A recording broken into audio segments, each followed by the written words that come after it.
নমস্কার, দেখছেন রিপাবলিক বাংলা। আপনাদের সঙ্গে রয়েছে আমি রুমকি। হাওড়ার সাঁকরাইলে হবে দই কারখানা, 650 কোটি বিনিয়োগ করছে আমুল। আজই কারখানার শিলান্যাস করবেন কেন্দ্রীয় স্বরাষ্ট্রমন্ত্রী অমিত শাহ। পালা বদলের পরে বিনিয়োগের জোয়ার বঙ্গে।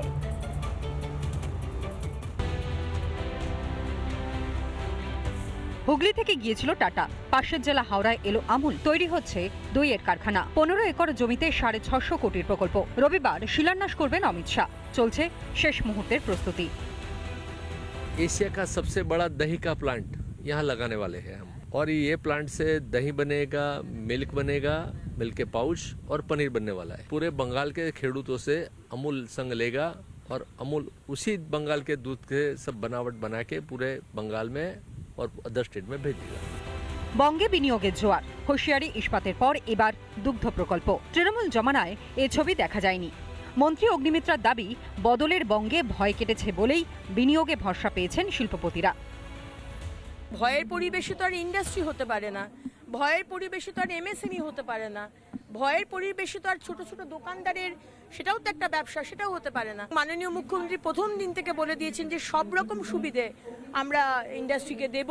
পশ্চিমবঙ্গে আসুক, আমরা বলতে পারি না আপনারা অন্য রাজ্যে যাবেন না, কিন্তু আমাদের রাজ্যে অবশ্যই আসুন, আমরা সব রকম ভাবে হেল্প করব। সিঙ্গুর থেকে কারখানা তাড়িয়ে ক্ষমতায় আসে তৃণমূল। 15 বছর পর তৃণমূলকে তাড়িয়েছে বাংলা। পালাবদলের পরেই শিল্প আসছে বাংলায়। গত 11 জুলাই হুগলির ডানকুনিতে হুঁশিয়ারি কারখানার ভূমি পুজো হয়। বিনিয়োগের অঙ্ক 600 কোটি। শুক্রবার বাঁকুড়ার মেজিয়ায় 15,000 কোটির ইস্পাত প্রকল্পের শিলান্যাস হয়। এবার হাওড়ার সাঁকরাইলে দই কারখানা। রবিবার ভার্চুয়ালি এই কারখানার ভূমি পুজোয় অংশ নেবেন অমিত শাহ এবং শুভেন্দু অধিকারী। 15 একর জমির ওপর তৈরি করা হয়েছে এই প্ল্যান, যেখানে এই মুহূর্তে চূড়ান্ত ব্যস্ততা। আগামী 2 থেকে 3 মাসের মধ্যে কারখানা তৈরিরও কাজ আরম্ভ হয়ে যাবে। শিলান্যাস হবে 650 কোটি টাকা এই প্রকল্পের। ভিডিও জার্নালিস্ট রাজ্যকারের সঙ্গে ইন্দ্রিলা, রিপাবলিক বাংলা, হাওড়া।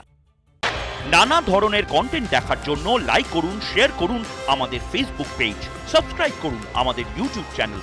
পাশাপাশি অন্যান্য ব্রেকিং নিউজের জন্য অবশ্যই চোখ রাখুন রিপাবলিক বাংলায়।